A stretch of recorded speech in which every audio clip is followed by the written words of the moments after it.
Cyber cracker ethical hacking কোর্সের নতুন একটা ভিডিওতে আপনাদের সবাইকে স্বাগতম। আমি আছি আপনাদের সাথে রুবায়েত ফারহান। তাহলে আজকের ভিডিওর মাধ্যমে আমরা একটা নতুন মডিউল স্টার্ট করতে যাচ্ছি। তো আমাদের নতুন মডিউল হচ্ছে আমাদের মডিউল 5। মডিউল 5 এ আমরা মূলত আলোচনা করব vulnerability analysis নিয়ে। তো vulnerability analysis টা কিন্তু আমাদের ethical hacking এর অনেক ইম্পর্টেন্ট একটা পার্ট। কারণ এর মাধ্যমে হচ্ছে আমরা মূলত vulnerability গুলোকে খুঁজে বের করি এবং আমরা বুঝতে পারি যে আসলে আমাদের vulnerability দিয়ে আমাদের মূলত কি কাজটা আমরা করব, অর্থাৎ এই vulnerability কিভাবে exploit করব সেটা কিন্তু নির্ভর করবে আমরা কোন টাইপের vulnerability আমরা খুঁজে পেয়েছি। তাছাড়া সেটা কোন কাজে ব্যবহার করা হয় এবং এইটার আরো ডিটেইলস, এগুলো ডিটেইলস এর মাধ্যমে কিন্তু মূলত আমরা vulnerability কে exploit করতে পারবো। তো এই কারণে মূলত আমাদের vulnerability টা analysis করা এবং vulnerability কে ভালোভাবে বোঝা কিন্তু আমাদের জন্য জরুরি। তো এই কারণে এই মডিউলটা অনেক বেশি ইম্পর্টেন্ট হতে যাচ্ছে। তো এই মডিউলটাই মূলত হচ্ছে আমি চেষ্টা করব 10 ভিডিওর মধ্যে এই মডিউলটা অর্থাৎ vulnerability analysis টা শেষ করে দেওয়া। তারপর এর মধ্যে আরো কিছু অ্যাডভান্স বিষয়গুলি আছে, তো সেগুলো নিয়ে আরো বেশি ভিডিও হতে পারে, কিংবা আমি এমন হতে পারে যে এক ভিডিওতে অনেক বেশি আলোচনা করে দিলে আমাদের ভিডিওর সংখ্যা কমতে পারে। কিন্তু অ্যাপ্রক্সিমেটলি 10টা ভিডিওর মধ্যে আমাদের মূলত আমাদের vulnerability analysis এর যত কিছু আছে সবকিছুই মোটামুটি শেষ হয়ে যাবে। তাহলে আজকে হচ্ছে আমরা মডিউল 5 করব। তো আমাদের যে আমরা যে সিলেবাসটা ধরেছিলাম আমাদের এথিক্যাল হ্যাকিং এর জন্য, তো এথিক্যাল হ্যাকিং এর জন্য আমরা মূলত আমাদের এই এথিক্যাল হ্যাকিং রোড ম্যাপ যেটা আছে এটা মূলত আমরা ফলো করব। তো এটা হচ্ছে আমাদের এখানে আমাদের যেই পঞ্চম মডিউলটা আছে, তো এটা হচ্ছে মূলত আমাদের vulnerability analysis। তো এটা হচ্ছে আমরা এখন ফলো করব। তো এখন এটার পরবর্তীতে আমাদের আরো আছে মূলত system hacking, malware threats, sniffing, social engineering, denial service, তাছাড়া session hijacking, evading IDS, viral and honeypots. তো এর মধ্যে অনেক মডিউল আছে, তো এত মডিউল কিন্তু আমার পক্ষে শেষ করা সম্ভব হবে না, মানে কম সময়ের মধ্যে শেষ করতে পারবো কিন্তু আরো অনেক বেশি সময় দরকার। তো এই কারণে আমরা পরবর্তীতে আমরা কিন্তু এই রুলস এই 1 থেকে 5 পর্যন্ত সিরিয়াল ভাবে আমরা করব। তারপর থেকে আমরা মূলত ইম্পর্টেন্ট মডিউল গুলো যেগুলো আছে এবং যেগুলোর ডিমান্ড অনেক বেশি সেগুলো থেকে আমরা মূলত স্টার্ট করব। যেমন হচ্ছে আমাদের আইওটি, ক্লাউড কম্পিউটিং, ক্রিপ্টোগ্রাফি, এগুলোর ডিমান্ড কিন্তু একদম কম। Mobile platform, mobile hacking, mobile platforms, hacking wireless networks, SQL injection, hacking web applications, web servers, এগুলোর ডিমান্ড কিন্তু অনেক বেশি। তাই আমি মূলত যেগুলোর ডিমান্ড অনেক বেশি সেগুলো মূলত আমি পরবর্তী থেকে মানে আগে আপলোড করব। আর যেগুলো ডিমান্ড কম সেগুলো আমি পরবর্তীতে আপলোড করব। তো এটা হচ্ছে, এটা আপনারা ডাউনলোড করে নেবেন ডেসক্রিপশন থেকে, তাহলে আসলে আপনারা বুঝতে পারবেন যে আসলে কোন কোন বিষয়গুলো আমরা এই মডিউলগুলোতে কভার করব, কোন কোন বিষয়গুলো আমরা আসলে শিখতে শিখতে যাচ্ছি আমাদের এই ভিডিওগুলোতে। তো আমরা হচ্ছে এই বইয়ের আমরা মূলত সেকেন্ড যে ভার্সনটা আনবো, তো সেকেন্ড ভার্সনে আমরা হচ্ছে বিভিন্ন আমাদের, আপনি ধরেন ওয়েব সিকিউরিটি নিয়ে কাজ করতে চান বা আপনি পেনিট্রেশন টেস্টিং নিয়ে কাজ করতে চান, তাহলে হচ্ছে আপনাদের কোন কোন মডিউল করা লাগতে পারে, বা আপনি ধরেন সোশ্যাল মিডিয়া হ্যাকিং করতে চান কিংবা অন্য কোনো ধরনের টাইপের হ্যাকিং করতে চান, তো ওইগুলো করার জন্য আপনাদের কোন কোন মডিউল জানা দরকার হবে সেগুলো আমি মূলত পরবর্তী আমার এই বইয়ের ভার্সনে মূলত অ্যাড করে দিব। তাহলে হচ্ছে আপনাদের মানে সিরিয়াল ভাবে সকল মডিউল করার দরকার হবে না, শুধুমাত্র আপনি ধরেন একটা স্পেসিফিক বিষয় শিখতে যাচ্ছেন তাহলে শুধুমাত্র এই মডিউল করলেই আপনি ওই বিষয়টা শিখতে পারবেন। কারণ এখানে আপনার যদি একদমই ইথিক্যাল হ্যাকার হতে গেলে কিন্তু সব মডিউল জানার দরকার হয় না, শুধুমাত্র আপনার যে বিষয়ের উপর ইথিক্যাল হ্যাকার হতে চান সেই বিষয়টা জানলেই চলে। তো এই কারণে আমরা তখন শুধুমাত্র ওইটা নিয়ে আপলোড করবো ভিডিও। তো এটাই হচ্ছে আমাদের ইন্ট্রোডাকশন ভিডিও, তো এটা আপনারা করে নেবেন। তো চলুন আজকের ভিডিও আমরা স্টার্ট করি। তো আজকের ভিডিও আমার টপিক হচ্ছে vulnerability analysis। তো আজকে হচ্ছে আমরা মূলত কোনো প্র্যাকটিক্যাল কাজ না, আজকে হচ্ছে আমরা পুরোটা একটু থিওরিটিক্যালি জানবো যে vulnerability analysis কি এবং এটা কিভাবে কাজ করে। তো প্রথমেই আমরা vulnerability analysis চলে আসি। What is vulnerability analysis? Vulnerability analysis VA is the process of identifying, assessing and mitigating security weakness in a system। অর্থাৎ কোনো সিস্টেমের সিকিউরিটি উইকনেসটাকে আমাদের খোঁজা, আইডেন্টিফাই করা, রক্ষণাবেক্ষণ করা এবং সেটার দেখা যে ওটা কিভাবে এক্সপ্লয়েট করা যায় সেটাই হচ্ছে মূলত আমাদের vulnerability analysis এর পার্ট।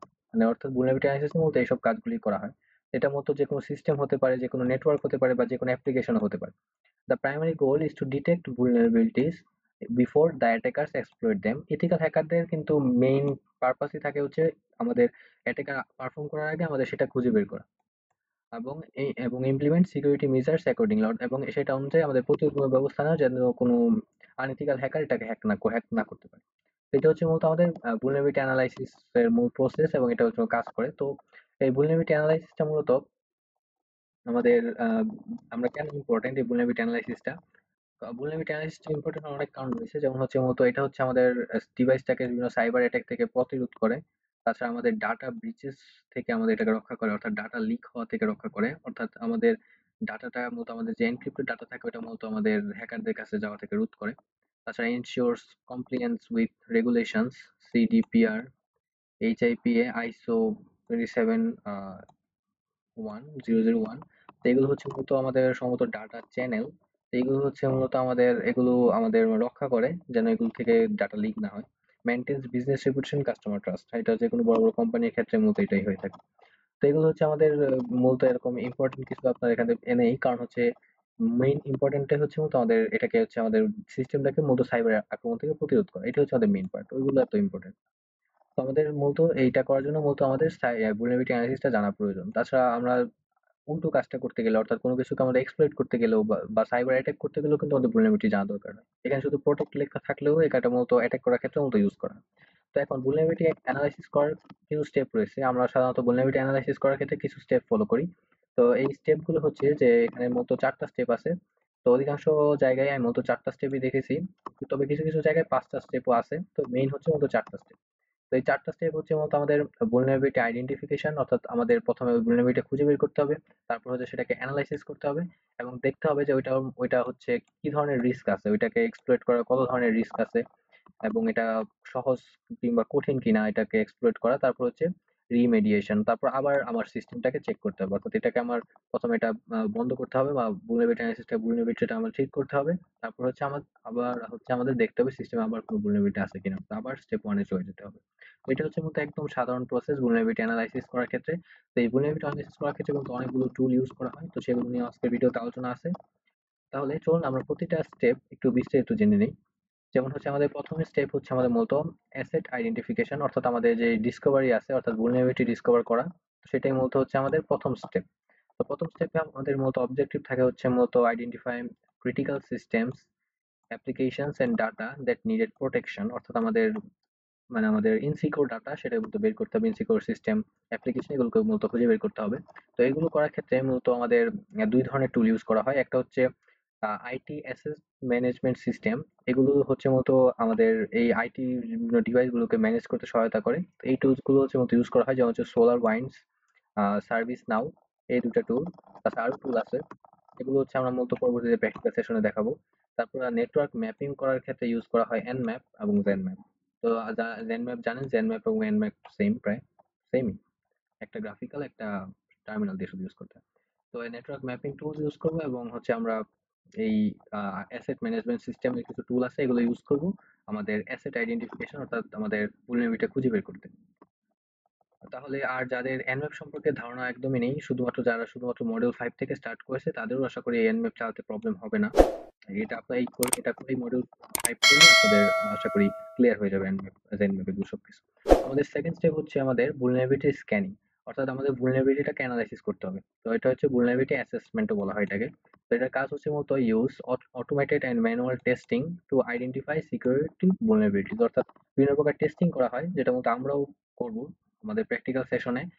দেখবো যে ওইটা হচ্ছে আমাদের যেই ওই vulnerabilityটা কিরকম, ওইটার সিকিউরিটি কিরকম, ওইটার থ্রেট কিরকম, এবং ওইটা মানে হচ্ছে আমাদের ওই vulnerability আসলে কি, এবং ওই vulnerability সম্পর্কে আসলে তথ্য আমরা কালেক্ট করবো আমরা আমাদের এই সেকেন্ড স্টেপে। এটা হচ্ছে মূলত স্টেপ 2। তা এটা এই ক্ষেত্রে মূলত কিছু টুল ইউজ করা হয়, যেমন হচ্ছে মূলত এক ধরনের টুল ইউজ করা হয় নেটওয়ার্ক স্ক্যানিং করার ক্ষেত্রে Nmap তো বেস্ট, Nmap ইউজ করা হয়। তাছাড়া আছে নেসাস, তাছাড়া আছে ওপেনবেস। তো এরকম ওপেনবেসটা মূলত আমরা ইউজ করব। আমরা এই নেটওয়ার্ক স্ক্যানিং করার ক্ষেত্রে প্র্যাকটিক্যালি আমরা যখন করব, আমরা ওপেনবেস দিয়ে মূলত আমাদের স্ক্যানটা করব, কারণ ওপেনবেস দিয়ে হচ্ছে আমরা মূলত গ্রাফিক্যাল আরো সুন্দরভাবে মূলত আমাদের যত প্রকার স্ক্যান আছে ওইটা আরো ডিটেলসে এক্সপ্লেন করতে পারি, যেটা আমরা Nmap দিয়ে এবং নেসাস দিয়েও করতে পারি না। তবে অবশ্য নেসাসও মূলত অনেক ক্ষেত্রে ইউজ করা হয়। তবে আমি প্রিফার করব ওপেন বেস। অবশ্য দুইটারই অসুবিধা আছে, কিন্তু আমি মূলত ওপেন বেসটা দিয়ে দেখাবো। এবং যদি সময় পাই বা আরো যদি ভিডিও দেখতে পারি বা আরো যদি থাকে, তাহলে হচ্ছে মূলত আমি যদি ভিডিও লম্বা করতে চাই তাহলে আমি নেসাস দিয়েও আমি দেখিয়ে দেওয়ার চেষ্টা করব। তাছাড়া ওয়েব সিকিউরিটি স্ক্যানারের ক্ষেত্রে মূলত ইউজ করা হয় গ্রুপ সুট, OWASF, জ্যাপ, নিক্টো। আমার মূলত গ্রুপ স্যুটটা নিয়ে হচ্ছে মূলত আমাদের আলোচনা থাকবে। তো গ্রুপ স্যুট কিন্তু অনেক বেশি ফেমাস একটা ওয়েব সিকিউরিটি স্ক্যানার। অনেকেই যারা ওয়েব সিকিউরিটি নিয়ে পড়াশোনা করছেন বা ওয়েব সিকিউরিটি নিয়ে যারা এখনো স্টাডি করছেন তারা কিন্তু হচ্ছে মূলত এই ব্রুট স্যুট সম্পর্কে নিশ্চয়ই জেনে থাকবেন। তো আমরা মূলত এই ২ টা সেকশন থেকে আমরা ওপেন বেস এবং ব্রুট স্যুট এই ২ টা নিয়ে হচ্ছে বেসিক্যালি আমাদের ভিডিও থাকবে। তো এটা হচ্ছে আমাদের vulnerability স্ক্যানিং বা অ্যাসেসমেন্ট বা অ্যানালাইসিস। তারপরে আমাদের থার্ড স্টেপ হচ্ছে মূলত রিস্ক অ্যাসেসমেন্ট, অর্থাৎ আমাদের দেখতে হবে যে আমাদের vulnerability-টার রিস্ক কিরকম আছে, ওইটা কি ধরনের vulnerability। অনেক vulnerability আছে যেগুলো এত রিস্ক না এবং এটা দিয়ে exploit-ও করা যায় না, কিন্তু এটাও তারপর একটা vulnerability। আবার কিছু কিছু আছে যেগুলো হচ্ছে অনেক হাই লেভেলের মানে vulnerability, যেগুলো দ্বারাই সহজে exploit করা যায়। যেমন হচ্ছে determine the potential damage a vulnerability could cause and prioritize fixing them। মানে এটাই হচ্ছে আমাদের এখান থেকে vulnerability দেখতে হবে যে ওই vulnerability মাধ্যমে কি কি আসলে ক্ষতি হতে পারে এবং কিভাবে কিভাবে ঠিক করতে হয় সেগুলোর মতো দেখতে হবে, অর্থাৎ vulnerability টাইপটা আসলে দেখতে হবে এটা কোন ধরনের vulnerability। তো এই ক্ষেত্রে মূলত ২ ধরনের টুলস ইউজ করা হয়। একটা হচ্ছে সিবিএসএস ক্যালকুলেটর। এটা হচ্ছে মূলত NIST সিবিএসএস ক্যালকুলেটর। তো এটা সিবিএস ক্যালকুলেটর এক ধরনের অ্যাডভান্স আমাদের থ্রেট ডিটারমাইনিং টুল। তো এটা হচ্ছে আমরা পরবর্তীতে আমরা প্র্যাকটিক্যালি দিব, তখন আসলে ভালোভাবে আপনারা বুঝতে পারবেন। তাছাড়া আছে মূলত আমাদের থ্রেট থ্রেট অ্যানালাইসিস মানে থ্রেট ইন্টেলিজেন্স প্ল্যাটফর্ম, যেমন হচ্ছে শোধান, সেনসেস। তো যারা ইনফরমেশন গ্যাদারিং কোর্সটা মানে মডিউলটা করেছিলেন, মডিউল 2, তারা এই শোধান এবং সেন্সেস এই দুটো সম্পর্কে আশা করি আপনাদের ধারণা আছে। তো এগুলো দিয়ে মূলত হচ্ছে আমাদের থ্রেট ইন্টেলিজেন্স গুলো মানে আমাদের এটা থ্রেট লেভেল কিরকম সেটা মূলত বের করতে পারি। তাদের ফোর্থ স্টেপ হচ্ছে মাইটিগেশন অ্যান্ড রিডেমশন। তো এটা হচ্ছে আমাদের মূলত এটাকে মূলত vulnerability রিপোর্টিংও বলা হয়। অর্থাৎ আমাদের এটাকে দেখতে হয় এটাকে মূলত কি ধরনের vulnerability আছে এবং এটাকে আবার মূলত রিপোর্ট করতে হয়। Implement security measures two eliminate or reduce vulnerabilities, অর্থাৎ আমাদের এখানে সিকিউরিটি মেজার নিতে হয় যেটার মাধ্যমে আমরা মূলত vulnerabilityটাকে হয়তো এলিমিনেট করতে পারি অথবা এটার ক্ষতির মাত্রা কমিয়ে দিতে পারি। তো এটাকে মূলত মাইটিগেশন বলা হয়। আর এটার ক্ষতির মাত্রা কমিয়ে দেওয়াকে মূলত বলা হয় রিমিডিয়েশন। তো এটা হচ্ছে মূলত আমাদের এখানে মূলত কিছু টুলস ইউজ করা হয়, যেমন হচ্ছে মূলত প্যাচ ম্যানেজমেন্ট সিস্টেম টুল, যেমন হচ্ছে মূলত WSUS আর ইভান্তি, এই দুটো হচ্ছে মূলত ইউজ করা হয় প্যাচ ম্যানেজমেন্ট করার ক্ষেত্রে। এবং সিকিউরিটি মনিটরিং করার ক্ষেত্রে মূলত এসপিলাঙ্ক, তাছাড়া আছে সিএম সলিউশন, সেগুলো মতো ইউজ করা হয়। তাছাড়া অনেক ফেমাস টুল আছে, আমি এখানে কিছু শুধুমাত্র যেগুলি ইউজ করা হয় বেশি বেশি সেগুলোর মতো দিলাম। তাছাড়া বর্তমানে আরো অনেক বেশি টুল আছে যেগুলো এগুলোর মতো করা হয়, তো এগুলো আমরা মূলত প্র্যাকটিক্যালি দেখবো। এই কারণে মতো আমি এখন এগুলো নিয়ে এরকম আলোচনা করলাম না, কিন্তু আপনার সাধারণভাবে জেনে রাখুন প্রসেসটা মূলত কিভাবে হয়। যে আমাদের মূলত 4টা প্রসেসে আমাদের কাজটা হয়। যে একদম আমাদের ফার্স্টে হচ্ছে আমাদের মূলত এটাকে খুঁজে বের করতে হয়, তারপর হচ্ছে এটাকে অ্যানালাইসিস করতে হয়, রিস্ক ডিটারমাইন করতে হয়, তারপর হচ্ছে আমাদের রিডেমশন করতে হয় বা মানে এটা কিওর করতে হয়, এবং তারপর আমরা আবার এটাকে খুঁজে বের করার চেষ্টা করি। তো এই 4টা স্টেপের মধ্যে এটা কাজ করে। তো আমরাও পরবর্তী ভিডিওগুলো থেকে আমাদের এই প্রথম স্টেপ বাই স্টেপ আমরা কাজগুলো শুরু করে দিব। তাহলে আমাদের আজকের ভিডিও এতটুকুই। আমরা শুধুমাত্র আলোচনা করলাম একটু বেসিক vulnerability analysis নিয়ে। আর পরবর্তী ভিডিওগুলো থেকে একদম প্র্যাকটিক্যালি সবকিছু দেখার চেষ্টা করব। তাহলে এখন যারা চ্যানেলটিতে আছেন তাকে সাবস্ক্রাইব করে দিবেন, লাইক করবেন, কমেন্টে আপনার মূল্যবান মতামত জানাবেন। তাহলে আজকের জন্য এতটুকুই। Thanks for watching.